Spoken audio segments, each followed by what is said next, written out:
Ay, arriba!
What is up, everybody?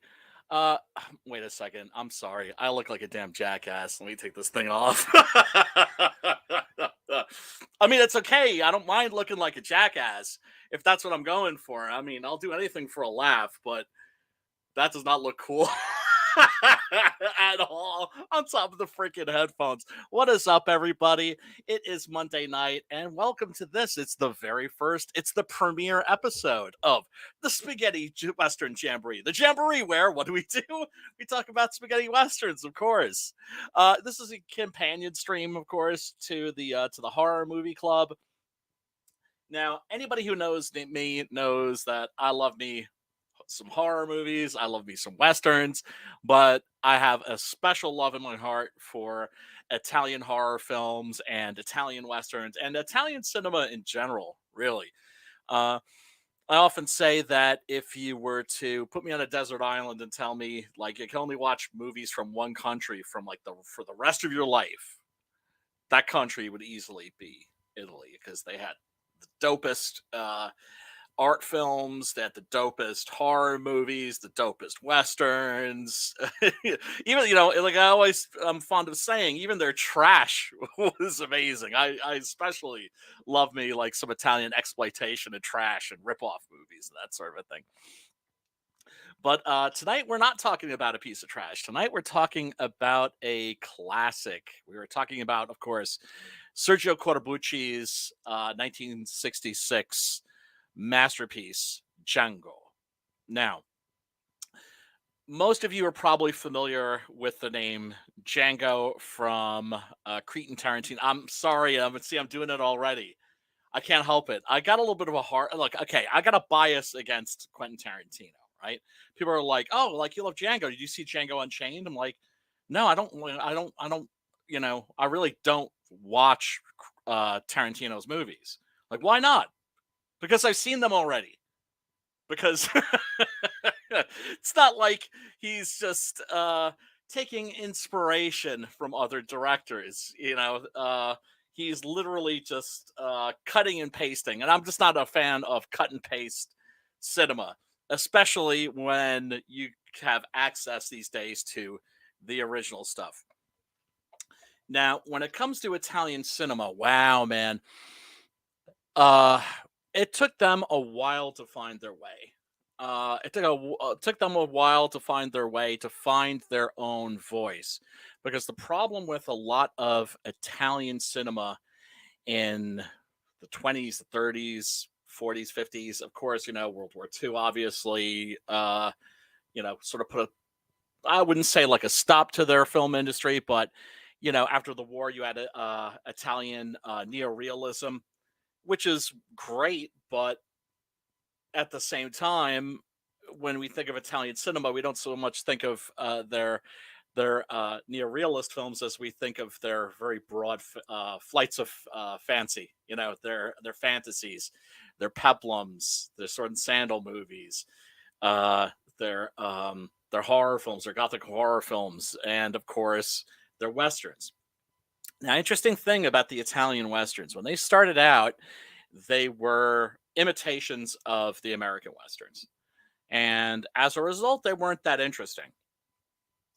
It took a while before they developed a flavor of their own. Uh, Sergio Corbucci was making westerns before even Sergio Leone was. But of course, it was Sergio Leone's Fistful of Dollars that really sort of, what can I say, reinvented and reinvigorated the genre. Tonight's movie, Django, was actually being filmed when Fistful of Dollars premiered. So it was made around the same time, and also it was inspired from really by the same source. That is to say, both Fistful of Dollars by Leone and tonight's movie Django by Sergio Corbucci are inspired by Akira Kurosawa's Yojimbo, and it's interesting when you consider that the Italian Western developed its own unique flavor basically by borrowing inspiration from the Japanese samurai movies. Because if you watch the Japanese samurai movies of the late 60s and well into the 70s, you start to notice that the samurai movies are then taking inspiration from the Italian Westerns. So there's just like a really interesting cross pollination there. But Django, man, man, man, man. They did not show this movie on television when I was a kid. It was one of those movies that, if you were a kid like me and, you were into cult cinema, specifically Italian movies, there really weren't that many resources. Of course, how did I discover this stuff? It was on TV when I was a kid, but the stuff that they mainly showed were, of course, the Leone films, the original Dollars trilogy, Fistful of Dollars, For a Few Dollars More, and of course, The Good, the Bad, and the Ugly. They showed those on TV a lot when I was a kid. And naturally, when I saw those, I just immediately fell in love with them. They really had an otherworldly atmosphere. They didn't feel like they even took place in the real world. They felt like they took place in some bizarre, really kind of quasi hellish, uh, I don't know, other dimension. Uh, it's certainly the Spaghetti West doesn't bear any resemblance to the actual Old West at all. It's meaner, it's dirtier, it's nastier. Nobody's safe. You know, they'll murder little kids, priests. Anybody can get it at any time.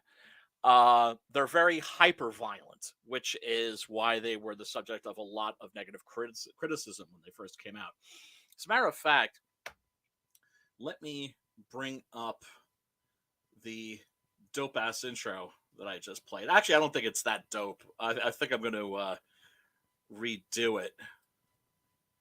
But if you're wondering what people found so shocking, it was this. And it's very easy to miss because when you consider what people found shocking back in 1965, 1966, and what they consider shocking now, those are two very different things.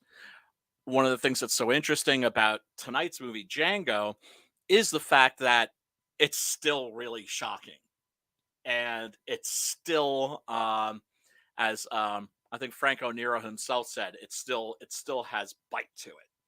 But here, check this out. Okay, so here we got the Clint Eastwood man with no name. He's ridden into this town. These goons are messing with him, and he decides that, well, it's not so much that he's going to get back at them.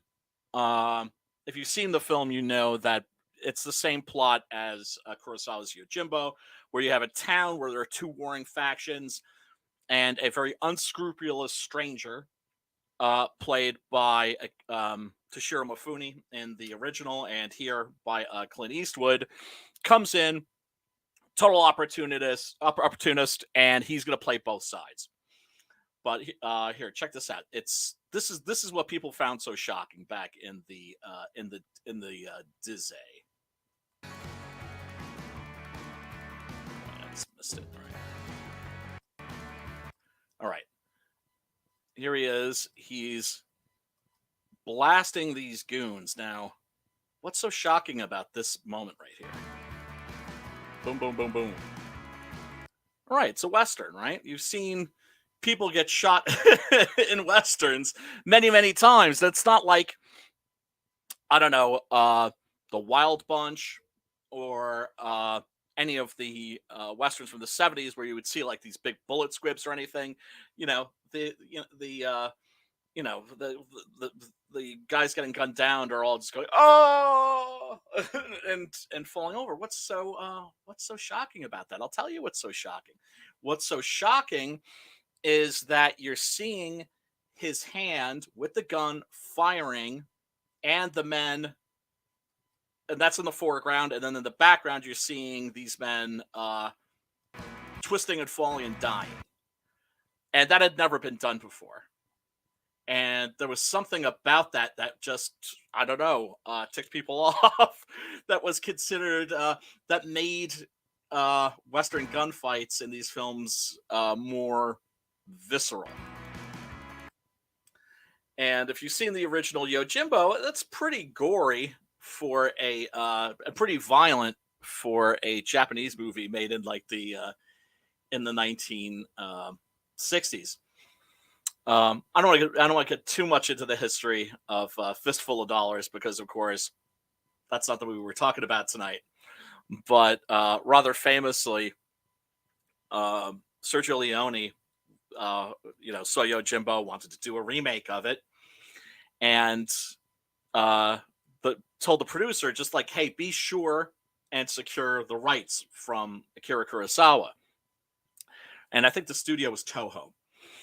And when the film came out, Kurosawa saw it, and he sent a letter to Leone, complimenting him on the film. Told him, like, oh, I saw a Fistful of Dollars. Oh, I absolutely loved it. Yeah, I'm afraid I'm going to have to sue you, though, because the producers didn't get the rights. So, I think they settled out of court and everything. And it was all very amicable. But Leone was not amused that the producers hadn't gone and done that. Now, the Italian westerns, of course, the Leone films were all shot in Spain, in Almeria. And the person that had the idea to do that first was actually Sergio Corbucci. One of the things you're going to learn when you study Italian westerns is that all of the movies that are like the seminal classics, for the most part, the directors are all named Sergio. You got Sergio Leone, of course. You got the director of tonight's movie, Sergio Corbucci, and then you have Sergio Salima, who directed The Big Gun Down and Run Man Run and a bunch of other classics too. But not all of those movies are as shall we say as extreme or as shocking as the original Django. Let's take a quick look here at the trailer. Now, of course, yeah, I have to pause like every 10 seconds. I don't know. It's gonna be every second soon because of the YouTube algorithm. But here, if they yank me, they yank me. I don't. A century ago, I've kind of ceased to give a shit, to be perfectly honest. But here, check it out. Let's have a look at the trailer for Django. on the low hills along the border between the southern states and turbulent Mexico, a mystery man appeared. A man with a sad, impenetrable face. That sad and impenetrable face is the face of Franco Nero, who we're going to be discussing. Now, the same way that Leone turned Clint Eastwood into a star, because, of course, the thing about Clint Eastwood was he wasn't a movie actor, really. He was a TV actor. And back in those days, TV actors and movie actors were sort of segregated. That's to say, you didn't really see film actors on TV, and you didn't really see TV actors in film. That's not to say that it never happened, but it's not as commonplace as it is today, for instance. And Clint Eastwood was not the first choice to play the man with no name. Actually, I believe it was Henry Fonda, and he was somewhere way down the list too, because I think they asked Charles Bronson, a bunch of people. Nobody wanted that part, so it ended up going to this little-known TV actor who'd been in like Gunsmoke and played a beatnik on Mr. Ed, and of course that ended up being Clint Eastwood. Now, the first person that was considered for the role of Django was Mark Damon. Mark Damon was an American actor who had been in a bunch of Italian westerns and horror films and peplums. Good-looking guy, but very much sort of a baby face. That's not to say that Franco Nero was also sort of a baby face, but he had a little bit more of an edge to him. And well, what can I say? Mark Damon ended up not being in this because he was busy shooting another Western. And so I believe that briefly, I think Fabio Testi was up for the part.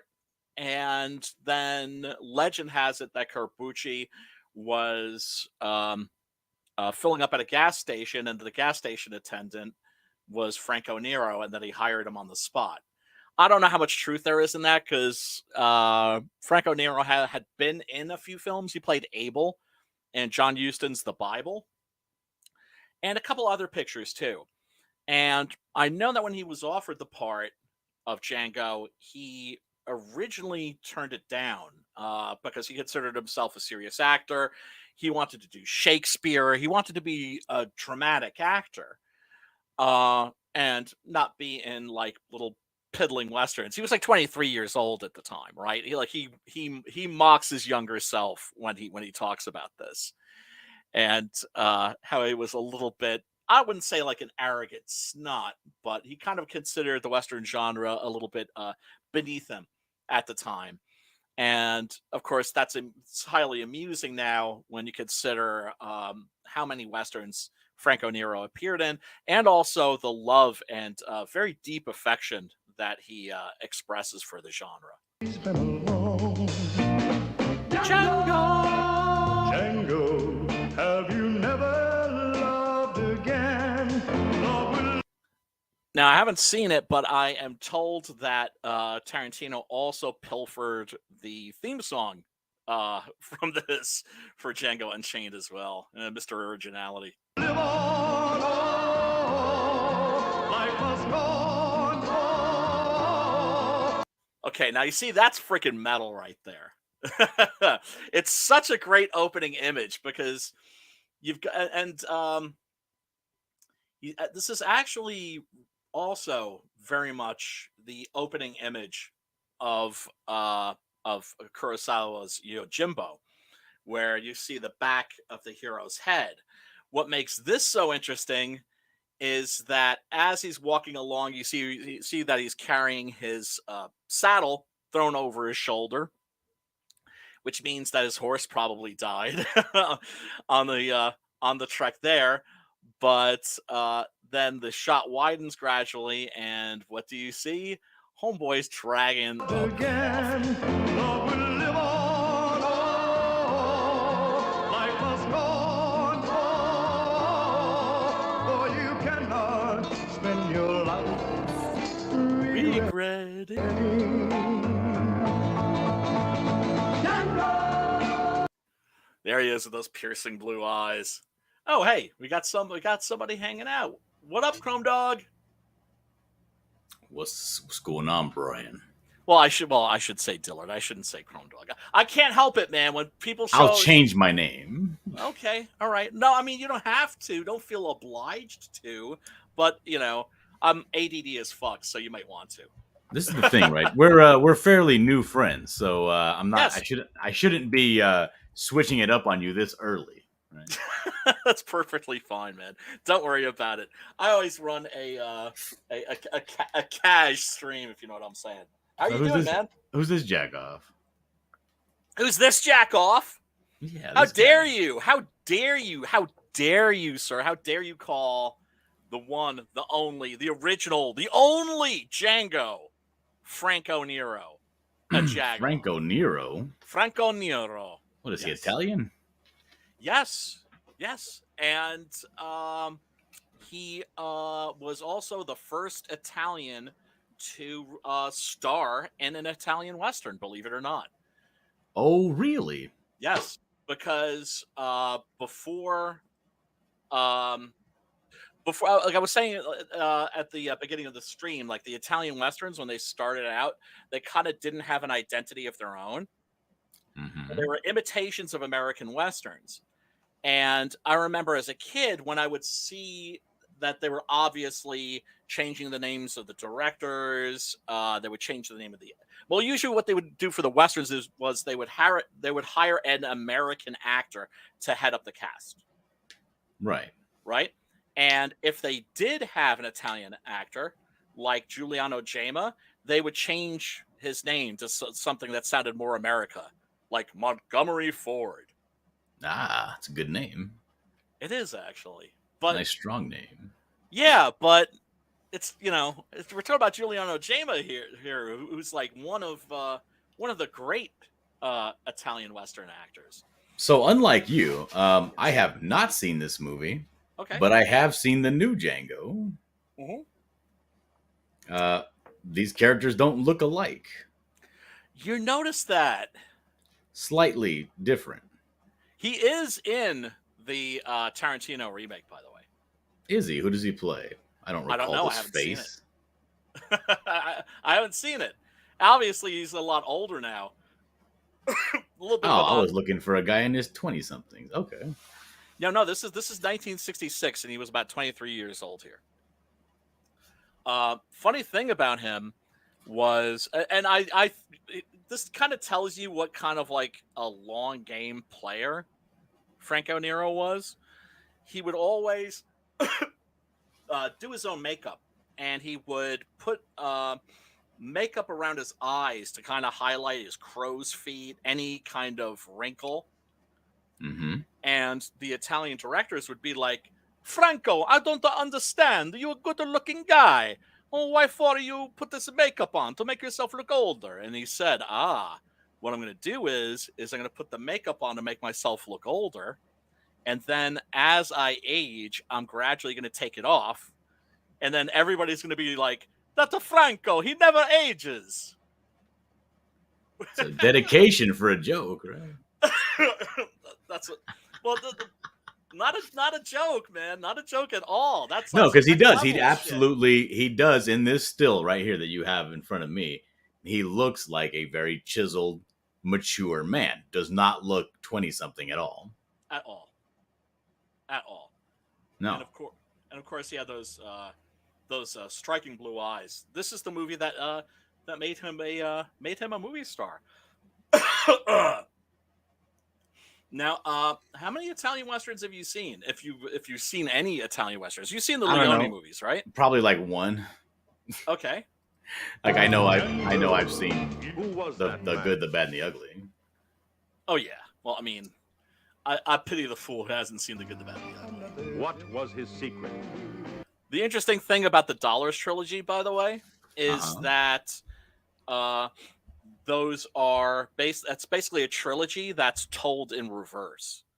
That's to say that the first film is the end of the story, and then for a few dollars more, the second movie is a prequel to that, and then The Good, the Bad, and the Ugly is a prequel to that. Hmm. So you could actually watch those movies in reverse. So if you've already seen The Good, the Bad, and the Ugly, I would recommend then you watch For a Few Dollars More, and then you watch Fistful of Dollars. Well, I'll say I probably have seen those two movies as well. I'm trying to think. I'm trying to rack my brain trying to think of spaghetti westerns that I've seen. Uh, but I don't know. It's like I guess I wouldn't have, right, unless they're very very famous and on repeat on TV. Well, it also has to do with your age, I think.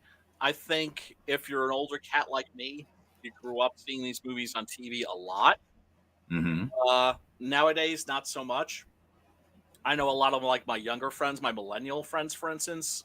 Not all of them, but some of them, they can't watch older films because they can't suspend their disbelief. They just kind of, I don't know what it is. Like maybe they have like this strange idea that movies are supposed to be like an accurate representation of reality. Maybe I don't get that either because when I grew up watching older movies that people said were very good.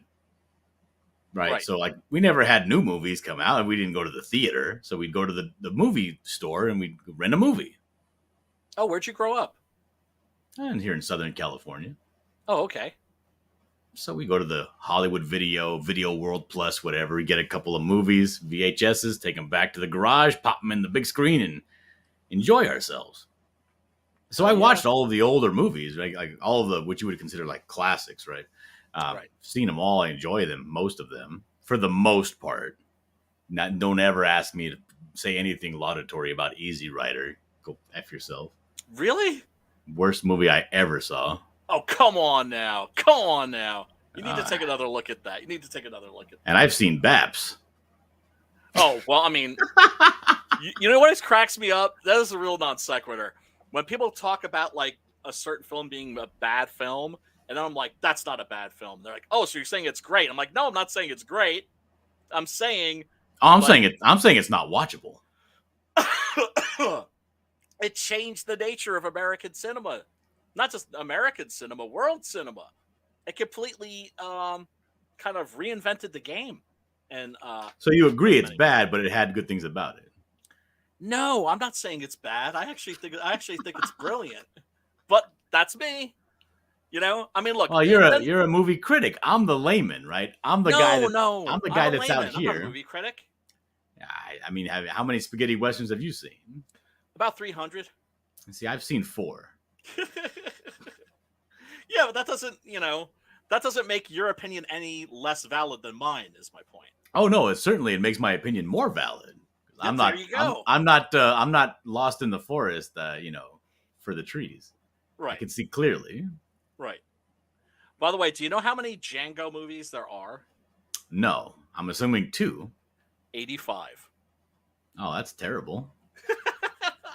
This was such a hit when it came out. This was such an international sensation that the Italians made a bunch of knockoff sequels. And then also, I would say they made some knockoff sequels, but then they also took a lot of their movies that were completely unrelated and just put Django in the title Ah. to try to trick people to get butts and seats. And So what is the premise? What is the story of Django? Is there a first Django, and what is the main story of Django? yes, this is the first. This is the first Django. The first Django is set in probably like the worst town you could possibly imagine, which is along the Mexican border. And it's a little bit. Have you ever seen Akira Kurosawa's Yojimbo? No. Okay. The premise of Yojimbo is that it's set in a town where you have two sides that are vying for power, and they're fighting each other. And Okay, so uh, kind of like that Fistful of Dollars movie. exactly. You have the hero, Sanjuro, played by the great Toshiro Mifune, who comes in and is like, "Oh, I got an opportunity to make some bucks here," and decides that he's going to play the two sides, that he's going to play both sides. Right. Which of course is the same exact story of For a Few Dollars More. Here, the hero is after money as well, but he's after it for a very different reason. So you've got this town, it has no name. It's the most miserable looking place on Earth. Let me see if I can get us a good shot of it. It's, let me just, it's not a place where you would, it's not a place where you would want to hang out. It's not a place where you would want to take your wife and kids on vacation. Okay. Let me bring this up. Okay, got the movie posters. It's one of the things that I always love to do is to look for the movie posters, old and new. Ooh, check this out. This is from Sideshow Toy. I think just put this out recently. Okay. And that will set you back, I believe, about $400. Pricey. Okay. Yeah, you think? So, Django is this guy who's returning from the Civil War, and as he's coming back, he sees these Mexican cats, these banditos, torturing a woman because she As left you do. as you do. Well, when they leave you, right? Of course. If you love something, let it go. If they don't come back, hunt them down, capture them, and beat them mercilessly. Yeah. Right? I'm gonna make you love me. Exactly. Like this charming fellow here is saying, "We give the whip to wild animals when they try to rebel." And so Django shows up, and he's very much the man of mystery, clad in black, right? Mm-hmm. And dragging a coffin behind him, which is an incredible image. Right off the bat, you're intrigued. Who is in that coffin? Why is he dragging it after him? So he's just like hanging out, watching them whip this woman, and then suddenly they get blasted, and it looks like some guys have come to the rescue, except not so much, because it's the local Ku Klux Klan. Oh, yeah. They're everywhere. And right, so she had been with them and had left them to go to be with the Mexicans, and then had left them. They caught her, beat her, and so they just killed the Mexicans, and then decided, like, hey, they were letting you off way too easy. I mean, they were just gonna like beat you to death. We're gonna like crucify you and set the cross on fire.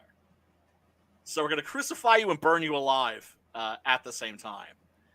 And Django, of course, being our hero, ain't having none of that, and has an issue with guys who are violent towards women, which we find out why later on. And he blasts them down. You hear they're making the cross. Let fire clean away your sins. You notice the red bandanas here? I did notice that, yes. Yeah. That's kind of instead of wearing white hoods, they wear red hoods. And sometimes if they're just like being a little more casual and they don't want to, be suffocating under the hood, they'll just wear like a red scarf or a bandana. Very fashionable. So this is the town. Does that look like a sweet place? That's great. I love that. Corbucci originally wanted to use snow, which he eventually did use for a movie that's considered by many people, including myself, his absolute classic and masterpiece, The Great Silence, but they couldn't afford it for this one. So they had the Elios studio set, which had been used in other westerns, and I think it's like a half an hour outside Rome or something. And so every day they would truck in like massive piles of mud and water and and just make this town look like the most miserable place you could possibly. Hey, what can I say? It's their own money, right? They can do what they want. Yeah, absolutely. Well, I mean, look, this was a low budget affair, as was Fistful of Dollars too.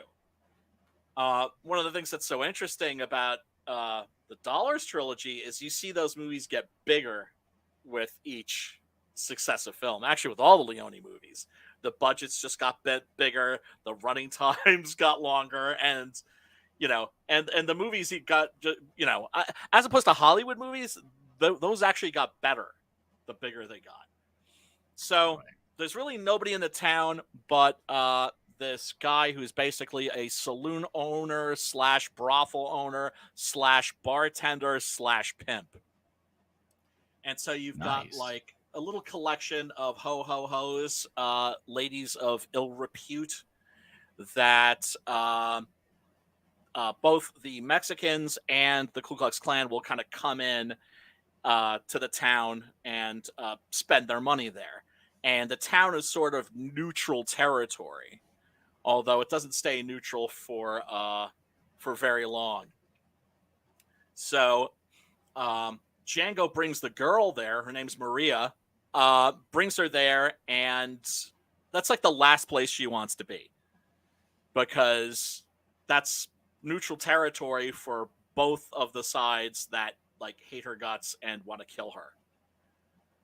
But Django, of course, has a little bit of a master plan, and so he's hanging out, getting his grub on, and everybody, of course, is looking at that coffin and wondering what's going on. So the owner of the place, the proprietor, breaks down the status quo with a little dialogue info dump, and he talks about the war between the Mexicans and a certain Major Jackson. Major Jackson, who we will meet, very, very charming fellow, played by Eduardo Fajardo. And so when they started fighting, everybody in the town was like, fuck this, I'm out, and split. And so that's why the town is in the sad state that it is, as the saloon owner slash pimp says, it's a dead town. One of the things that's interesting about this too is if you watch the English dub, the dialogue's very different from the Italian version. Now, both versions are dubbed, and both versions don't have Franco Nero's voice, which is interesting because his English ended up being really good, and he was famous for always dubbing his own films. Certain actors couldn't be bothered to do that, but he was a stickler about that. And so, of course, the guy who owns this place, he says, we just want to, it's a neutral place. We just want peace. We don't want any drama or anything. We're just trying to hang out, just trying to stay alive. And then, of course, Django's going to put a stop to that. The fact that he's dragging a coffin after him is not a good sign. Now, there used to be back in the old days, during PlayStation 2 era. Yes. There was a video game called Gungrave. Oh, I heard about that. Man comes into town looking for the man that killed him. Ah. And he carries around this enormous coffin on his back. Two chains. Right. Wasn't that a manga and an anime too? I don't know. It might have been. It's very stylistic. Right. And there is a point in the game where the guy actually sort of like Desperado style, right? Or where he pulls out the coffin, and the coffin is a grenade launcher, Yeah, that's definitely taken from this. It seems like it would be, yeah. Yeah. This was a hugely influential movie. The fact that there were 85 Django movies is an indication how influential it was. Now, when he's asked about like who's in the coffin, he says Django. He says that he is, and he's basically kind of like a guy who seems dead inside. I wouldn't call it a robotic performance because it's not, but there's something robotic about his behavior, and it's pretty obvious that he has severe PTSD Here's a because he. here's a toy. Ah, yes, yes, yes. Badass. See, One of this the best movie shoot 'em up games I've ever played. which PlayStation was that for? 2. Oh wow, I had that too, but I didn't have that game. I haven't played Vampire video Hunter games game. since. That was my last console that I ever owned. No shit. It was a good place to go out. Oh no, it is. I can't argue with that. Real quick, just want to say what up to people in the chat. What up, Frankie? Of course. Talking about mentioning Terrence Hill here. Terrence Hill, of course, ended up being in one of those Django clones. Knockoffs.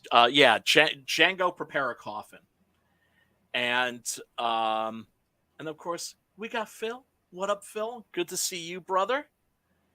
And Hello, Frankie. Hello, Phil. yes, yes, indeed. So he's not there to bring peace, shall we say? Hey, his business is his business, right? Not everybody can be a hero. Right. And with the man with no name, who's very much, inspired by the character for Jimbo, what you have is you have the birth of the anti-hero. That's to say, the good guy who's not really the good guy, but he's kind of the good guy. Right. Right? Mm-hmm. And certainly in Fistful of Dollars, by the end of that film, he's the good guy. He just doesn't start out as the good guy at all, or even close. Which is why, and for a few dollars more, Good, the Bad, and the Ugly, he's always a morally dubious character because he hasn't had that arc yet. Because at that point, his arc is finished. It's like, where are you going to go with that character? Mm-hmm. And I know there was a Man with No Name comic book that came out for a while from Dynamite. They weren't allowed to use Clint Eastwood's likeness because he has a legal provision against his likeness being used in comic books. Oh. He always has. That's why the Batman Dirty Harry comic never happened. Which, So, how did you feel about did you ever watch the show Deadwood? Oh, yeah. Yeah. It was excellent. It was superb. Kind of this character you're talking about, this male madam, this pimp that runs the bar and the brothel and everything in one place. Yeah. And it reminds me of Homeboy from Deadwood. I like Westerns that look dry. And that's the only thing that I can watch that looks dry. I can't watch Dune. I can't watch Mad Max. I can't watch any of these movies that look dry. Yeah, I can't stand them. It just it grates my eyes like nails on a chalkboard to watch it. But for some reason, I prefer to watch only Westerns that look dry, which is why I had a hard time getting into Deadwood because it was so lush and green.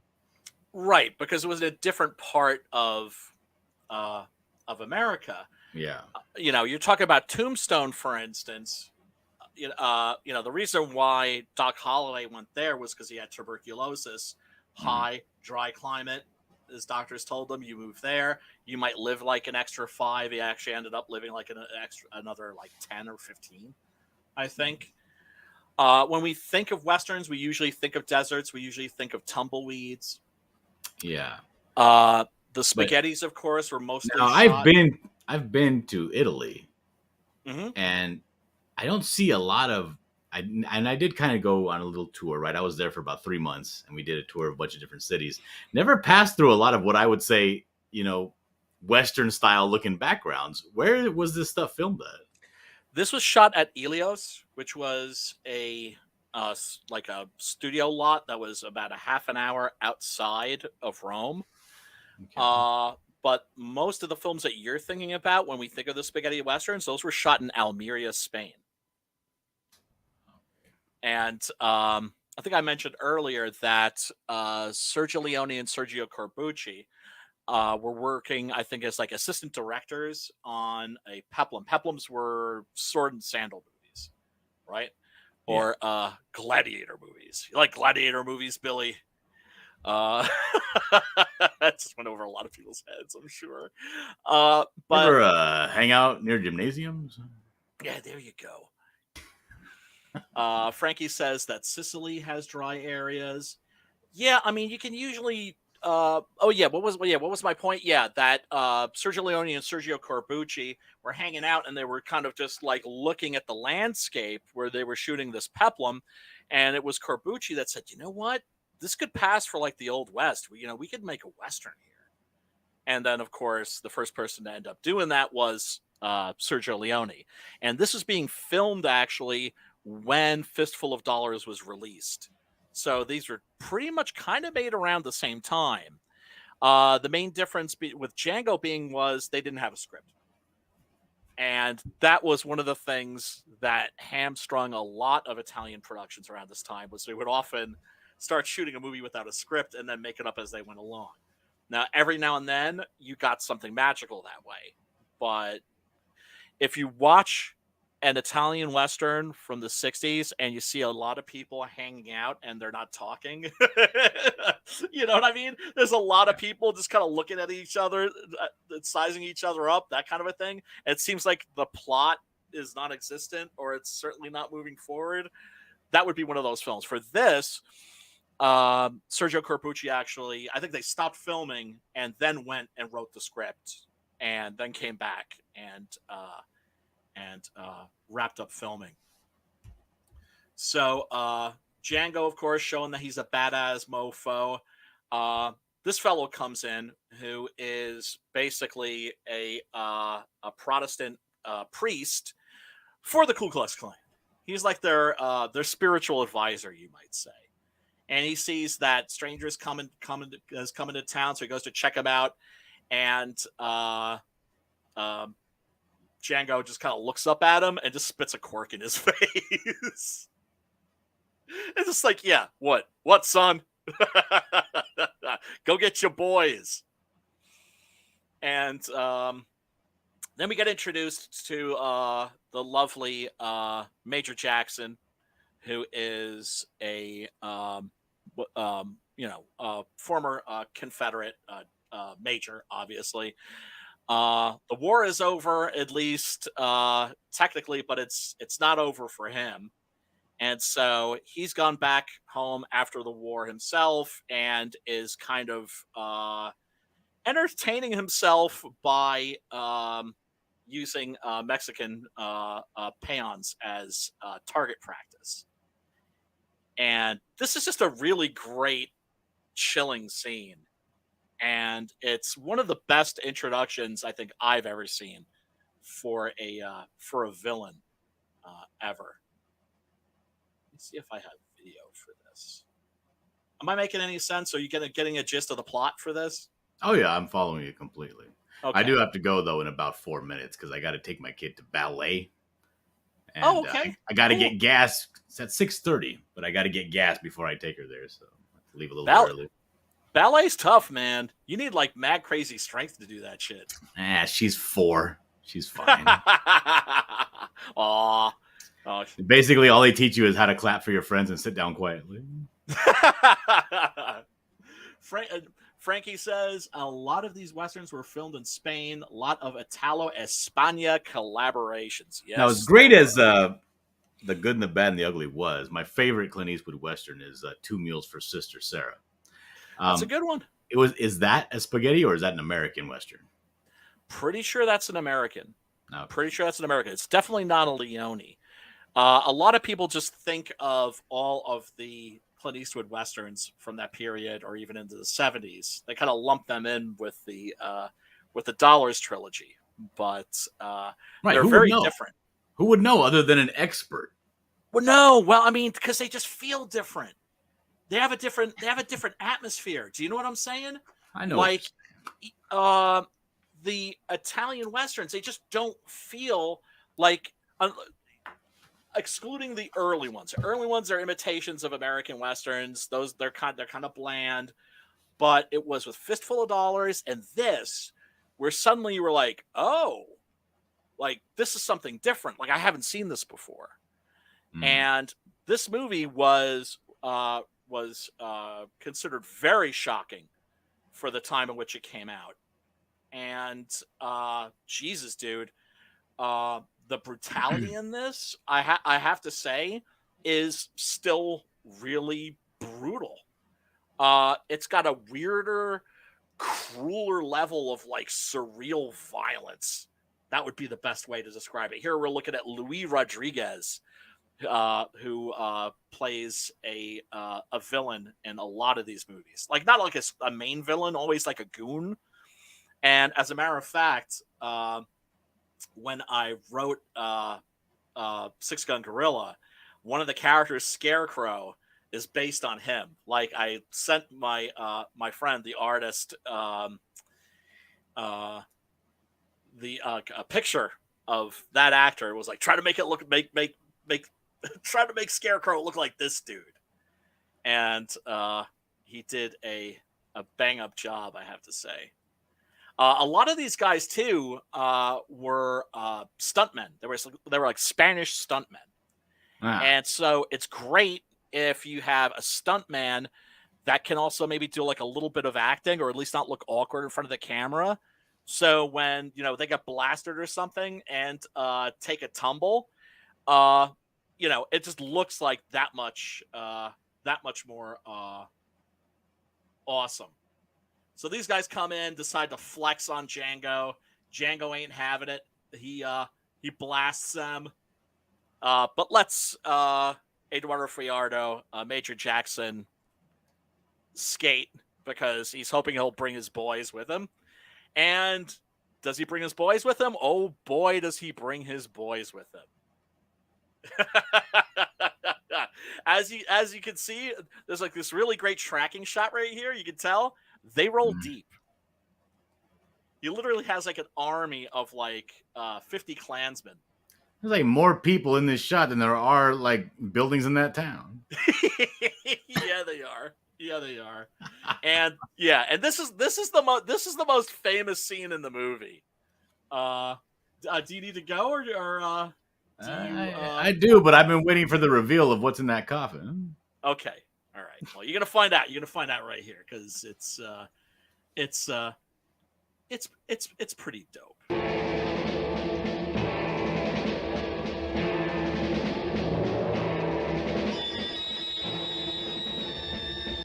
Right, so he's just hanging out with the coffin. The saloon owner is like, dude. Did he put that tree trunk there, or that's just something they never moved? There.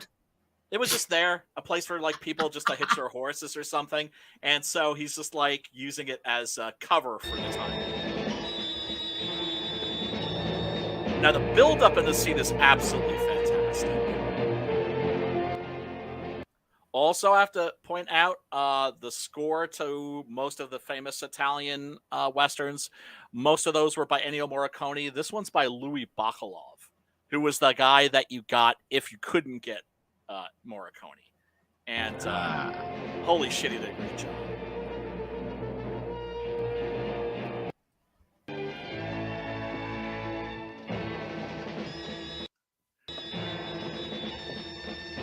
Goons.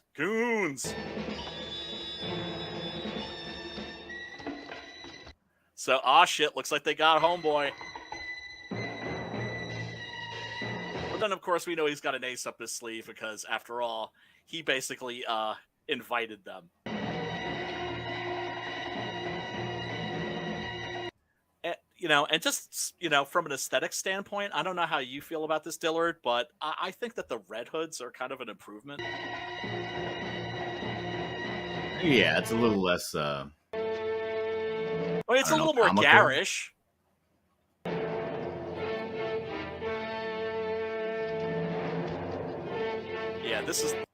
This is that tracking shot that I mentioned. This is badass.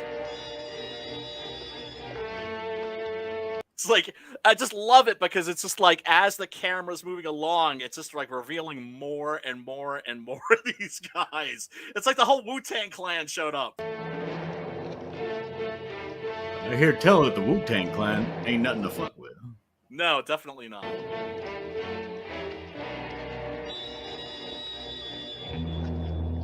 I was gonna make a joke about tiki torches here, but then I thought better of it.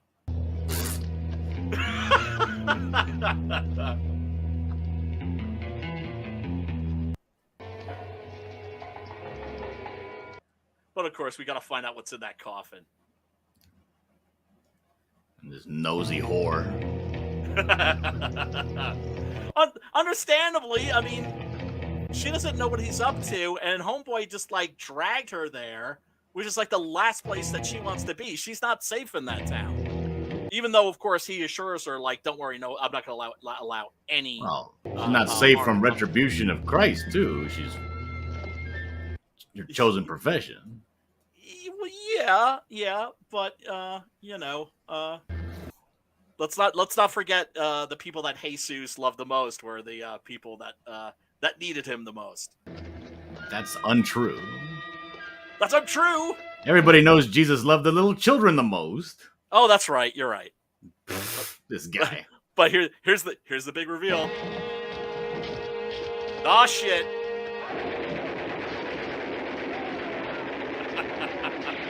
Buck him down, buck him down, buck him down, buck him down, buck him down.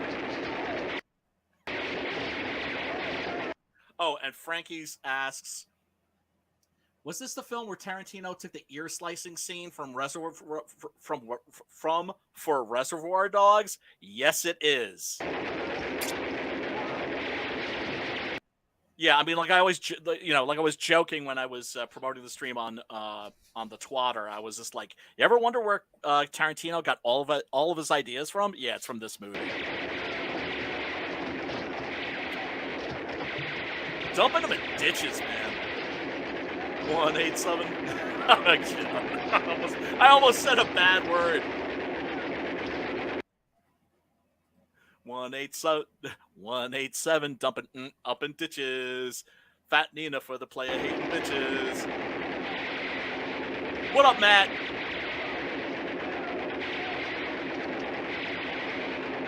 All right, I have I got to get going, but thank you so much for having me on, Brian.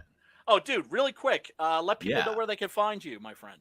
Now you can find me everywhere on OnlyFans, Twitter, all kinds of places, Pornhub, under Dillard Draws. Dillard Draws. Codename Longstroke. I'll see you guys later. All right, man. Peace out. Good seeing you, man. I don't trust that guy. I think he was in here for nefarious reasons. So sorry, brother. Just fucking with you. just to let you know that I care. See ya. Oops. they kind of made a very tactical error there for sure. It's such a great scene. Now, mind you that machine gun it's not historically accurate. Shocker. Okay, they did not have Browning machine guns. I mean, it's not even a real.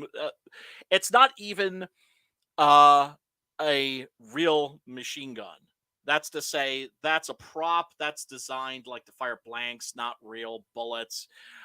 Some of the fake Gatling guns that they came up with, some of here is a good example. One of the make-believe machine guns that they came up with are completely make-believe. They didn't have machine guns, of course, until I think the 1910s.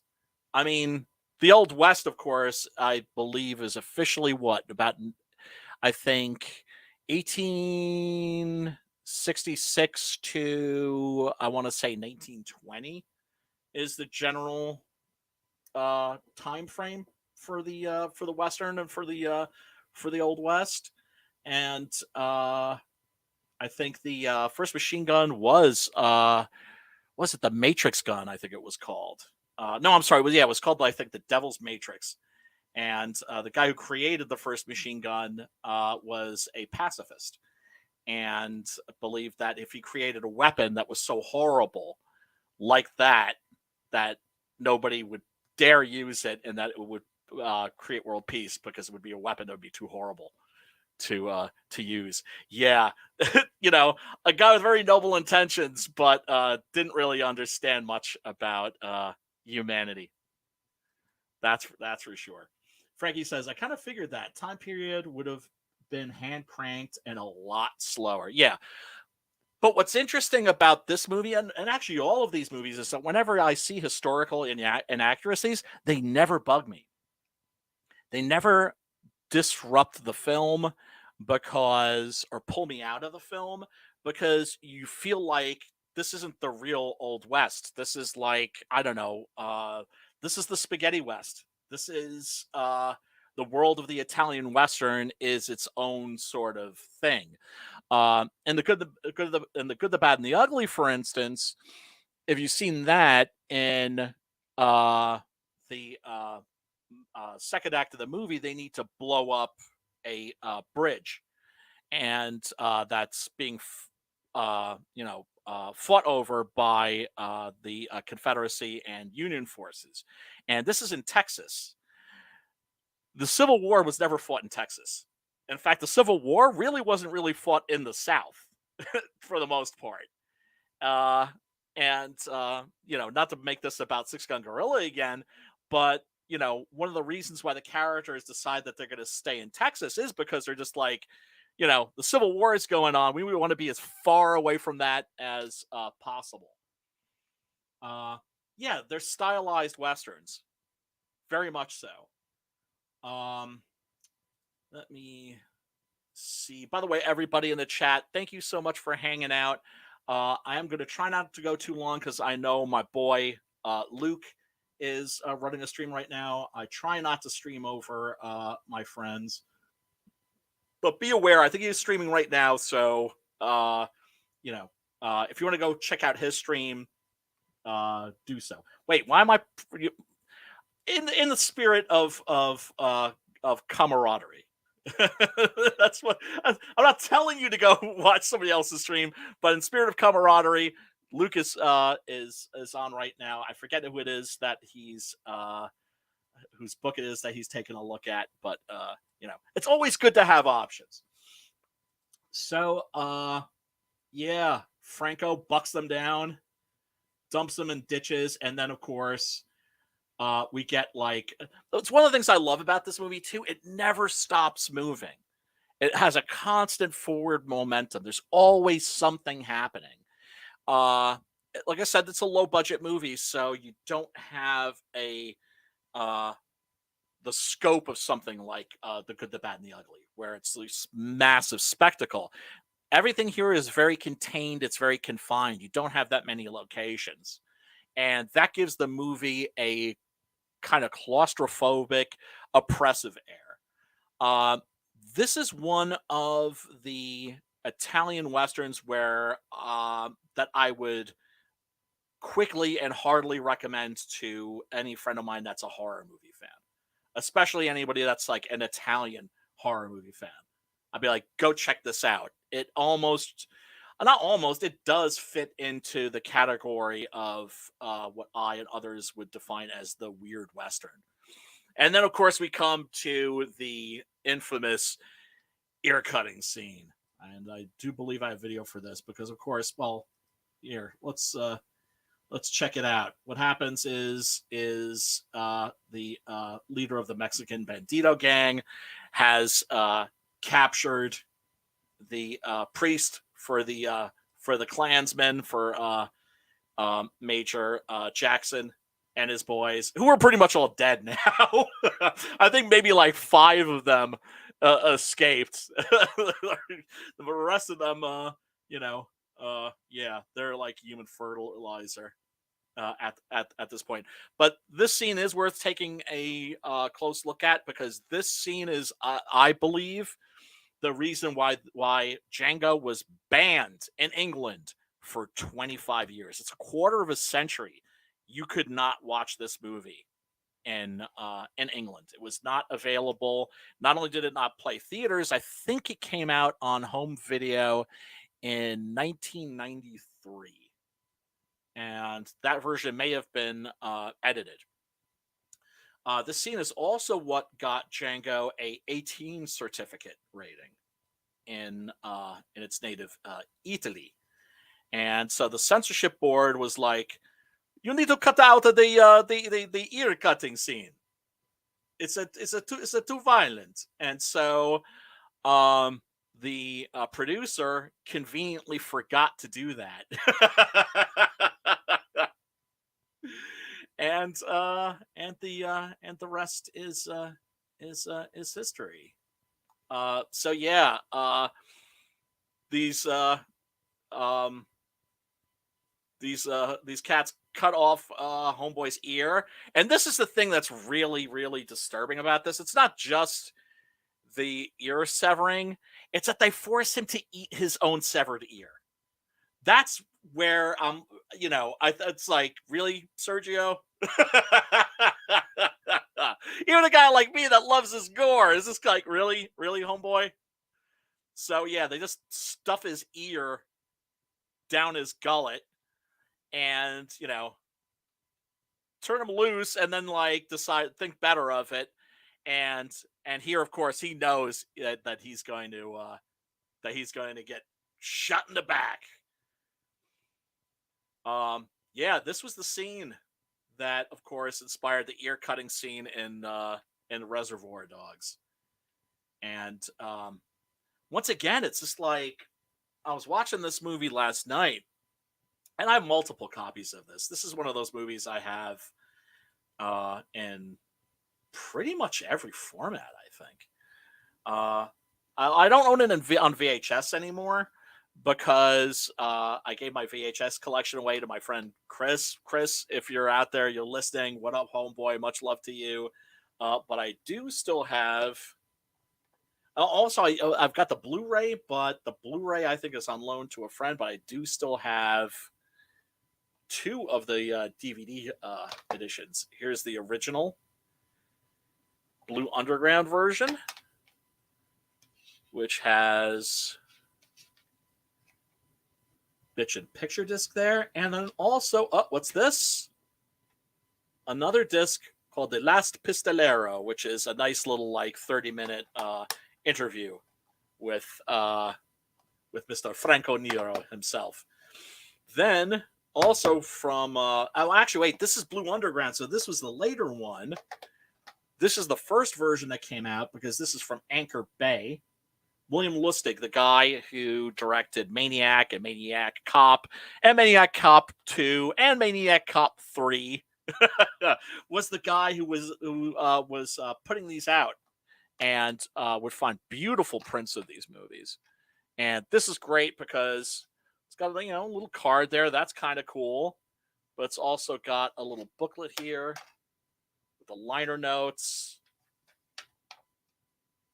little bit of history on the film, and then also it goes into all of the Django ripoffs. And not even all of them, just like the major ones. Yeah, I see you, Pops. Give me a second, brother. And yeah, I believe these are 85 total. One of the movies that I'm going to definitely be talking about at some point is the sequel to Django, the official sequel, and that is Django Strikes Back. Oh no, it's Django Strikes Again, which it was included in this special double disc set. It's not by Corbucci, it's by Ted Post. It was made in the 80s. Is it as good as the original? No. But it's got Franco Nero in it, and it's still a hell of a lot of fun, and well worth checking out. What up, Pops? What's going on, man? You know what's up. You know. We're living the dream, man. Living the dream. What's going on, man? You got any news? Well, I mean, I got to meet Jim Shooter yesterday. What the fuck? What? Where the hell did you meet? Oh, wait. That's right. You went to the convention. How did that go? dude, it was a blast, man. It was small. It's not a huge, it's not a huge convention, but man, yeah, Jim Shooter and Lou Ferrigno and the guy who does the puppet for Yoda, the guy who directs Yoda, the puppet. Yeah. Can't remember his name. Dave something. Frank Oz? No, not the guy who does Yoda's voice and all that. The guy who actually manipulates the puppet. Oh, okay. Damn. Okay, he's done all kinds of different puppet shit over the years. Right. Yeah. One of Jim Henson's people. He was cool. Geez, Reb Brown. Reb fucking Brown was there. Out? Yeah. Dude, I fucking love Reb Brown. I gave him my card, told him I'd love to have him out on the show, on one of the shows, any of the shows. Same with Lou. Talk to all of them, dude. I talked to them. I talked to all of them. I was like, man, here's my card. This is what we do. Check out our YouTube channel, blah, blah, blah. You met the hunter from the future. Dude, it was cool.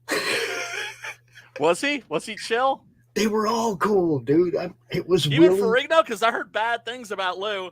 Hey, Lou answered a question for me that I kind of didn't expect the answer. Okay, obviously this might be something that some people already Peace out, Ginge.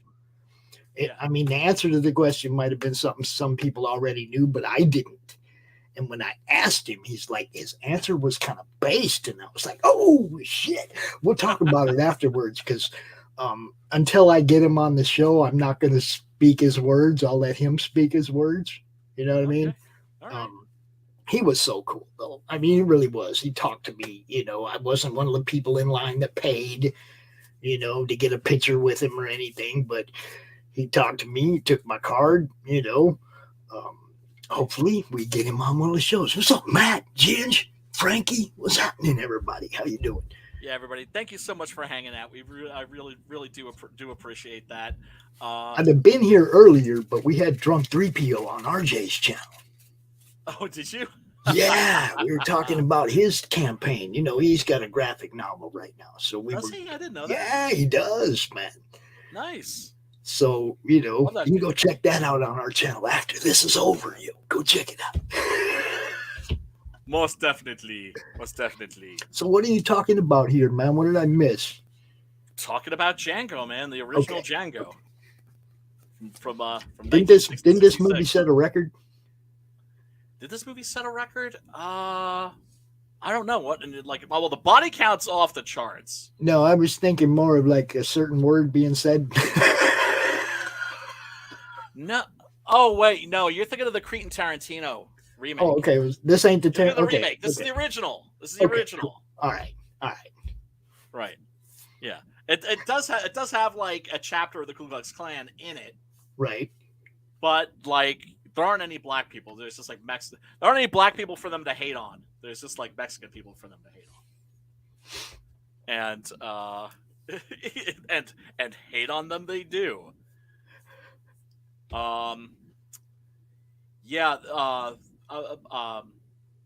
Before I was talking about how this movie was like banned in England for 25 years, mainly because of the this ear slicing scene right here. Come on, that's just some Van Gogh St. Peter type stuff. That ain't no big deal. Doesn't that? Yeah, but I mean, Corbucci takes it to the next level.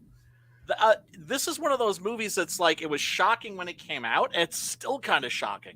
There aren't that many movies I could say that about. Clockwork Orange, maybe. Oh, I love that movie too. Oh, I love that movie too. But boy, it's potent. Do you know what I'm saying? Say hi to Stephen B over there in the chat. You got Stephen B in your chat, bro. What's up? Oh, hey, what's up, dude? Everybody hanging out, smash that like button if you feel like it, because I would never tell you what to do, of course. But do it anyway. Just do it. Do it now. And since this is not on the madness, I can show more clips. Now, hold up. Does he jam it in dude's mouth? Well, yes. Okay. Yes. Yeah. Okay. Yeah.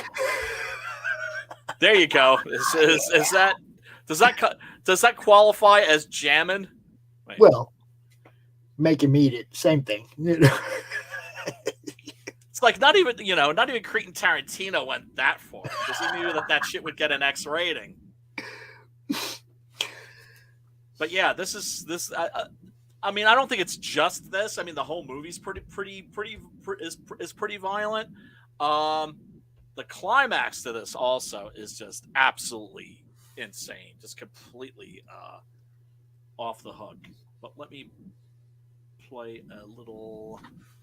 Let me see. Oh yeah, that's the climax. I don't know if I want to drop any spoilers. Everybody, if this is a movie that you think that you want to check out, and I do highly recommend that you check it out, link is below in the description. You can also find this. I think it's on Amazon Prime at the moment. I think it's on a bunch of channels, and also you can probably find some pretty good copies on the YouTubes as well. It's a classic, and one of those classics that isn't just a classic because of its historical significance. It's a classic because it's just absolutely awesome. Just a great time at the movies. So definitely go and check it out. Have you seen a lot of Italian westerns, Pops? Dude, come on. Do you remember the Valley of the Dinosaurs? The Valley of the Dinosaurs. I think that's what it was called. It was a western, but there was a T-Rex. Oh no, you're thinking of the Valley of Guanji. Yeah, Valley of Guanji. There you go. Yeah. Yes. Dude, I loved all that shit when I was young, man. Fucking awesome. That's not Italian though. That's American. Well, but I mean, it was an old western, right? But it crossed over Western into with a fucking dinosaur in it. Yeah, it crossed over into the Godzilla type stuff that we all loved. Yeah, man, right? I love that movie. Yeah, and that's what drew me to liking westerns was the fact that somebody did a western that included shit that I was already into. Right. It's kind of like with one of the things that got me into comic books when I was a little kid were the Marvel monster comics. Tomb of Dracula, Morbius the Living Vampire, Werewolf by Night, Man-Thing, Swamp Thing, Monster of Frankenstein. I know I'm forgetting a few. You know them figures you got? Do you got a Candyman? No, I don't. Dude, I seen one at the con yesterday. Yeah. There's a Mego Candyman. It was like the ones that you show, the Frankie and the Dracula with the fucking regular clothing and everything, but it was a Candyman, dude. It was badass. They wanted like $25 for it. I was like, God damn it. Oh, fuck that. You can get that shit for like 17, 18. Well, which is still kind of pricey, but it's always going to be $5 more. You know that. Yeah. Everything's more at the con. See, this is one of the things about setting up at a con. You know for a fact that the people that came in there to buy shit. Oh, without a doubt. They didn't buy a ticket to get into this building to walk away empty-handed unless they're just cosplayers that don't care, right? Right. But everybody that comes in as a fan and a customer, they paid for a ticket, they paid for parking, they paid for this and that. They're not leaving empty-handed. Put something on your table they're going to want. I mean, as much as I had fun at the East Coast Comic Con, the last one that they had before the Rona shut everything down, if I had been a ticket holder, if I hadn't been a vendor there, I would have been pissed because like all of like the toy vendors and everything I'm not saying everything, but it was like 95% Funko Pops. Right. Yeah. And it's like, bitch, I could get those on the internet. I could get those at Target. I could get those anywhere. You know what blew me away? Look, the lady who owns our LCS down in Mishawaka, Kelly, buymetoys.com. She paid Jim Shooter to sign for free all day. No shit. That's awesome. She paid for every autograph of Jim Shooter that people walked out of that place with. She paid him a flat rate to sign all day for free. That's gangster as fuck. That's great. Real gangster. Kelly, we love you. You rock. Look, that's seriously badass. Now this is what blew me away though, B. This is what blew me away. I'm walking around to the vendors and I'm going, where's your stack of Jim Shooter stuff? He's signing over there for free. You guys could be slinging books like nobody's business, but you're making people dig through your boxes for them. Right, get out your fucking Secret Wars. I mean, it's not like that's like a rare comic or something like that, you know? I mean, anything. I would have had a stack of stuff with Jim Shooter's name on it right there to give you. Here's a Shooter book. Go, he's signing for free. Here, $5. Here, right over there. He's signing for free right there, right? Nobody, not a single vendor had a stack of Jim Shooter shit ready. Idiots. And I'm like, you guys you're not thinking. Dude, you want to sell comics? Do a little work. If they weren't prepared, right? If suddenly it was like, oh shit, this is going on, it would have taken them what, maybe 15 minutes to like go 20 minutes to pull out a few Shooter books, sling them. Then when they're gone, pull out a few more, sling them. Dude, I'd have been making money hand over fist at that place yesterday. Oh my God. Well, maybe they just didn't even, I mean, well, that's the thing is, you know, maybe these are people that just don't even know comics. Well, I mean, they have stores. You know, right? So you think that they would, right? But of course, you know, as I'm, it just seemed to me like they didn't want it. It just seemed like they didn't want to put in the work. Wow, that's not how you run a business. I'm just talking to him like, dude, if you had something here I could grab and go get signed right now, I'd do it. But I'm working and I don't have time to go through your boxes. Right. You know, put a stack out here, dude. Sell some books. You guys aren't selling. You're asking people to come by, and there's a difference. Yeah. And that goes for you guys, you crowdfunders, you guys that are selling comic books. Don't wait for people to come buy them. Go fucking sell them. No, you got to hustle. You know, and I got nothing against hustling. I mean, I sometimes wish I could do less hustling and more working, obviously, but the hustle is part of it, you know. I mean, now it looks like I've got a publisher for Six Gun Gorilla. I haven't really dropped that news yet, but it looks like I got a publisher. I'm gonna be talking about that as things progress. Do you think that means suddenly that like, oh, I can kick back now, no more hustling? No, I'm gonna be hustling even harder. No, that means you have to make a new video with your publisher's logo and shit on it and send it to me so I can play that instead. See, there's still more work no matter what you do. Always. There's more work, but you got to be willing to put in that work. You have to. You have to. I was just blown away that nobody in that place was thinking in terms of selling books. They were all hoping people were going to come buy books. And yeah, they should have been like saying to passersby, "Hey, Jim Shooter's over there. Want some Jim Shooter books? Check it out." Yeah, see, I got cheap ones, $1 ones, $20 ones, $50 ones. What kind of Jim Shooter book you want? Right. You go sign it, get him signed right now. Right. I'd have been selling like a bad dog, dude. I'd have made a bank. You know, I couldn't believe it. I just couldn't believe it. And then, did you see the short that I played today from the Indiana Whiskey Company? No. Well, what? They had a table there? They were selling. Right. They had a booze table at free samples. Oh hell yeah! Oh fuck yes!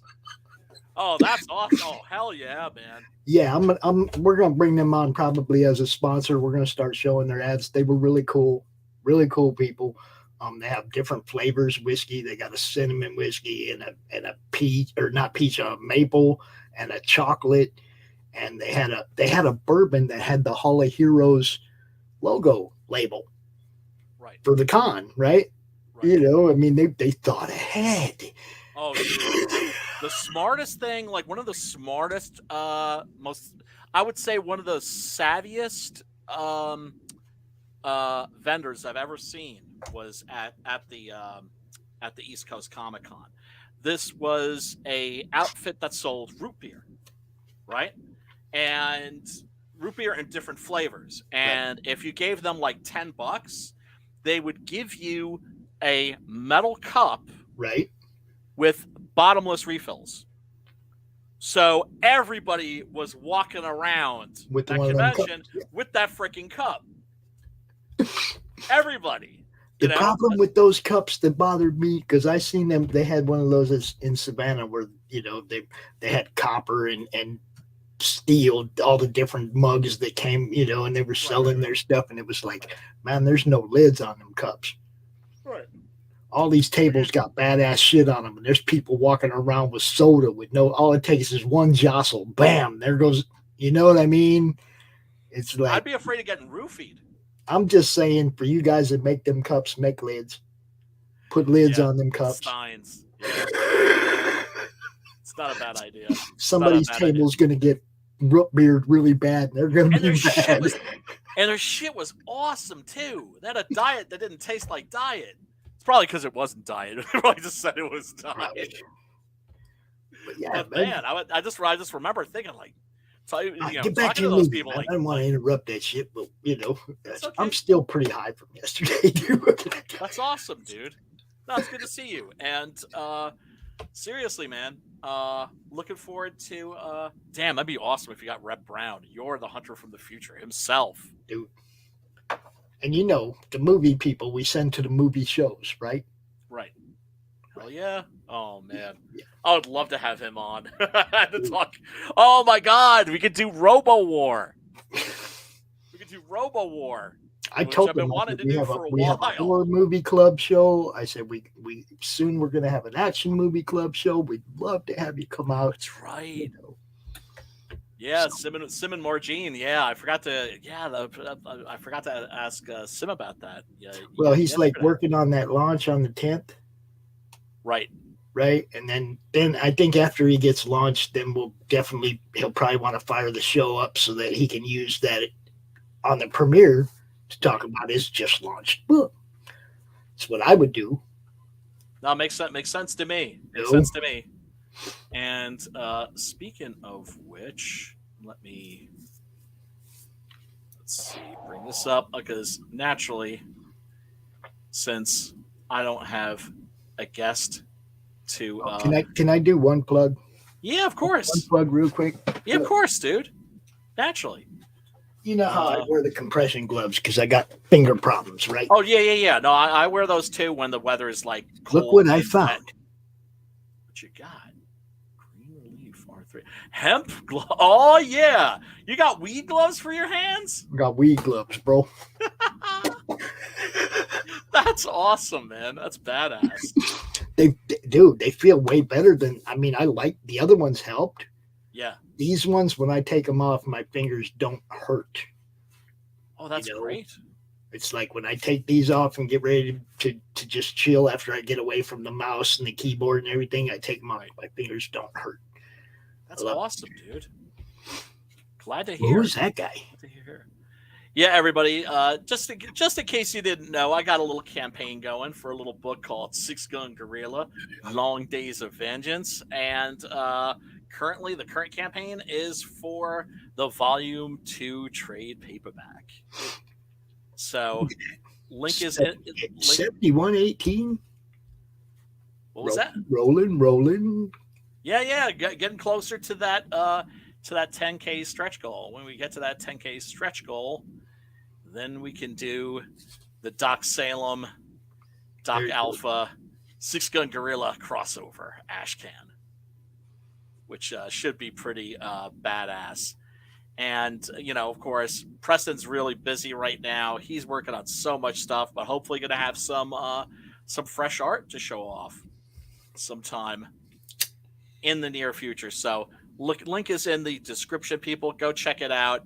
Not to toot my own horn. No, fuck it. I'll toot my own horn. This is a critically acclaimed series. Everybody who reads it loves it. And like I said, I'm in talks with a publisher right now, but that's not going to affect the collectability or anything else. Obviously, I'm not going to backstab or bright. I was going to say I'm not going to Brightwiser my my backers. That ain't going to happen. So you can always back with confidence. I have fulfilled on 7 campaigns so far. This is the 8th, so I like to think my history speaks for itself. I can vouch for the fact that the story is Really, really good. This is a great read, guys. Look, I ain't gonna lie, it was Preston's cover on number 8 that made me go, oh my God, look at that. Hell yeah. And that doesn't happen to me often because I am a story guy. Right. It's very rare that I'm like, oh my God, that art, I gotta have that. That doesn't happen that often. Okay. Part of it was the Easter eggs on that wraparound cover. Tug and all the different people that are on there. Oh, yeah. That's super cool, right? Oh my God, yeah. So I ordered that. And Brian in turn went and sent me the whole freaking series. So I actually got to read the whole series, and it's fucking good, yo. It's just good. Yeah, I mean, like I always say, you put your work out there. You don't know if people are going to click with it or connect with it. Boy, this looks like it doesn't want to play, but I've just been super fortunate that way, that everybody who reads the book really loves it, and didn't expect that, but very grateful that it. So yeah, that it's gotten the response that it has, and this is going to be the Volume 2 trade paperback. The end is at hand. This is going to be the pulse pounding, nerve snapping, bone crushing, brain blasting. Did I already say brain blasting? Climax to the Six Gun Gorilla Long Days of Vengeance saga. So definitely check it out, people. It's got art, of course, by my boy, the late great Adrian Sipar, and Preston Acevedo is also my boy, of course. Absolutely love that dude. Kills it. Yep. Now, I'm gonna. You can't end this without giving people like a week warning. Oh no, of course I will. Okay. I will. Yeah. You can't just like, I'm gonna end this today. You can't do that because there's gonna be a bunch of people that are going, okay, 9 and 10. I'm waiting. I'm hoping.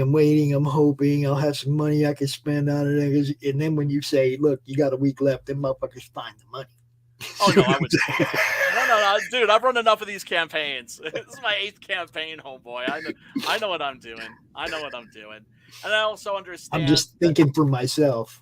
Don't. Oh yeah. Oh no, yeah. No, don't worry. I got you. I got you. Don't be cutting me off. I got you. I got you, man. You know that. And also the other thing is I am not a fucking double dipper. If there's something here for everybody. So if you've backed the previous campaigns and you have just the floppies, don't worry. There's a tier where you can just get the floppies. If you just have the trade paperback, don't worry. You can just get the trade paperback. There's a digital tier. There's something for everybody, because the last thing I would want to do is do anything to I don't know, be uncool to the people that have literally made my dreams come true. And and also I've just put up some original Preston Acevedo art from issue number 7. So check that out. $300 for these. I'm letting these go for nothing. And Preston, of course, a freaking rock star and a gentleman. Just a guy that I'm thrilled to be working with, and also happy to call my friend. Oh man, oh god, and there's something else that he's gonna be working on that I probably shouldn't be talking about, NDAs and all that stuff. I got a lot of shit coming out this year, man, and now it looks like I got a publisher. I mean, might not happen. Still gotta get that contract and everything, but we shall see, and naturally I will keep everybody posted. But anyway, that's going to be it for this first episode of the Spaghetti Western Jamboree. I am going to be doing this every week, and we are going to be taking a look at other films. Obviously, Django, go check that out. It is a classic. The link is below in the description, and it's really if you've never seen it, even if you've seen like the Sergio Leone westerns, it's not like any other Western you've ever seen before. And it's something also where, I will tell friends of mine who are horror movie fans, like, go check it out, because even if you're not a Western fan, if you're a horror fan, there's plenty of horror and ear slicing and ear munching and other assorted mayhem going on that you're going to want to check out. But anyway, Pops, do you want to tell these people where they can find you? Oh, I want to know what you're going to do next week. Oh, I haven't picked the movie yet. There's so many, man. Tubi right can now we start is with the Nobody overflowing. trilogy? What was that? Can we start with the Nobody trilogy? The Nobody trilogy. Oh, My Name is Nobody. And well, that's not really a trilogy. That's a duology. I thought there was 3. No. You might be thinking of the Trinity films, but there's only 2 of those too. But there are 3 of the Bud Spencer, Cat Stevens, and Hutch trilogy, which is God Forgives, I Don't, Boot Hill, and Ace High. I think the Trinity is the one I was thinking of, but also isn't that the same dude, Terrence Hill? Yeah, that's in My Name is Nobody. Isn't he in that too? Yep. Yeah. Let's all 4 of those, man, one after another. Dang. We can make that happen. We could, because I love me some fucking Bud Spencer and Terrence Hill. Dude, I love Terrence. I love him, man. I love every one of the movies that he was in. They were all good. They were my favorite. I mean, I love Clint and all those, but those were my favorite because they were funny. Well, and have you seen that guy? Like lately, guys like in his 80s, and he's still just really good looking. He's not a DILF, he's a G DILF. He's an OG DILF. Seriously, if you're like a chick and like you were in like your 50s, 60s, 70s, and you were coming home to that every day, you would be psyched. He's a G, man. I love that dude. It's not like I ever got to do any Bud Spencer, Terrence Hill on the horror stream. You see, so yeah, I mean, I love that. I'll see what I can do. I will see what I can do, because the great thing is right now, this like all of the free streaming channels, they're just right now getting flooded with a lot of Italian westerns. Westerns are making kind of a comeback right now. They are. Yeah, they are. A little bit. Yeah. And it's even reflecting. You're seeing a few more of the comics where people are coming out with a more Western angle. Yep. Yeah. Well, I mean, that especially makes me happy. Even like Laurie's zombie apocalypse book ends up going into the future to the Old West. It's like, yep. And Frankie knows is mentioning that. Actually, you know what? Let me pull it up. Yeah. Before we go out. I think I am actually going to play the climax to Django. So, spoiler alert! But this is just an incredible scene. Check this out. It's I think the clip here might be in Italian. Tempo ormai che io passi quel ponte. Ho aspettato una vita. Oh no! Wait. This is where they smash his hands, which is pretty freaking brutal. Yeah. This is everybody. This is the classic to a Django, and oh man, that's right. 13 seasons of Don Mateo. Damn, I've seen that show, dude. I love what I've seen, but I thought there were only maybe 2 or 3 seasons. 13 seasons, no shit, man. Terrence Hill's a G. Yeah, so basically what's happened here is that Django double crossed the Mexican banditos, and they smashed his hands as retribution. And now Major Jackson knows that he is wounded and is coming for him. So he's basically let him know, hey, I'm in the graveyard. Come and get me. And he's got to beat the bad guys with his fingers basically falling off. Yeah, he had to get rid of that trigger guard so he could pull it. Yeah. Yep. Well, so he can lean it against the cross and then just like use the hammer. And this is just, it's just like agonizing to watch because he's like dropping the gun and just, you just feel this. Here he comes. The great Eduardo Fajardo usually played bad guys. I think I've only once seen him not play a villain, and you could tell that he was just like psyched not to play a villain. He seemed like extra enthusiastic. It's like, finally, I don't have to play the bad guy. If you like, I don't mind. It's a smart thing to do when you know that death is coming for you. Because this is one of the most badass, most gangster scenes ever. How come you haven't got your burial suit with you? We'll have to leave you to the vultures. And it is worth mentioning here that the dialogue in the Italian version is different. It's this scene's much more Catholic in the original Italian. Right. So now begin your praying.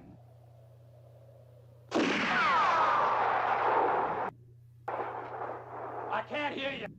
Yeah, here he's saying in the Italian version, in the name of the Father, the Son, and the Holy Ghost. So in nome del Padre. Okay. E Spiritus Santo. Now.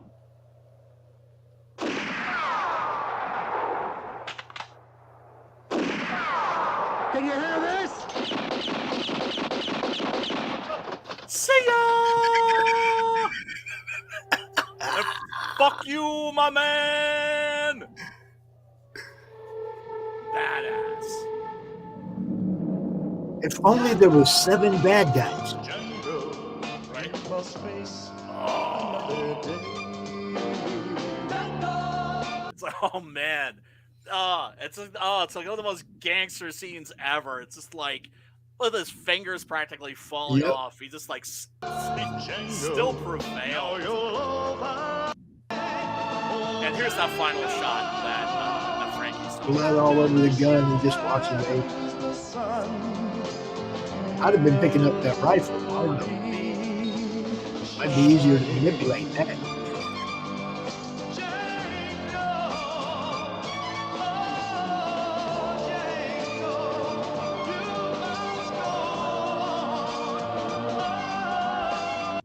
Yeah, classic movie. Everybody, link is in the description. Go check that out. Yes. What's up, Darko? Thank you for hanging out, brother. Franco Nero would have been huge in the U.S. if it wasn't for his accent. What's up, Yeah, I Rick? mean, he ended up in a bunch of American movies, though. He was in Die Hard 2, for instance. He was like the bad guy, actually, in Yep. Die Hard 2. You got Rex up in the chat too. Check it out. Oh, hey, what up, dude? What up, Rex? Thanks for tuning in, brother. Everybody who tuned in for this first episode of the Spaghetti Western Jamboree, thank you so much. Looking forward to doing more of these, and I guess next week I'm going to see if we can get something with Bud Spencer and Terrence Hill, because not just because Pops requested it, but also I love me some Bud and Terrence. It's good stuff, man. Bud and Terrence. Bud and Terrence for life. I even got the video game. I think they're coming out with another one of those. Slaps and Beans is the current one that you can get on Steam, and it's like an old-fashioned scroller. And you can play Bud or Terrence, and you can switch between the two. No. And also, you can like tag team motherfuckers. It's amazing. You gotta check it out. And it's got all the songs by the DeAngelis brothers, but we will discuss that another time. But everybody, thank you so much for tuning in. We really do appreciate you. If you're not familiar with Italian Westerns, I hope that this was educational and that it will inspire you to explore the genre. And that's really what I want from this stream series, is to explore these movies and to show you that there's some cool shit out there. And back in the day, I had to buy, I don't know, I had to shell out like $25 for like a VHS rip of this movie with hard-coded Japanese subs. Now you can watch this shit unedited, free of charge. Like I said, once again, link in the description. Bang, bang. Well, more like kapaw, kapaw, kapaw. At least that's that's my favorite. That's the spaghetti western gunshot sound effect. But anyway, everybody, I mentioned Luke before. I think he's on right now. Definitely, if you haven't checked his stream out, go check that out. Anyway, I will talk to you all later. Peace.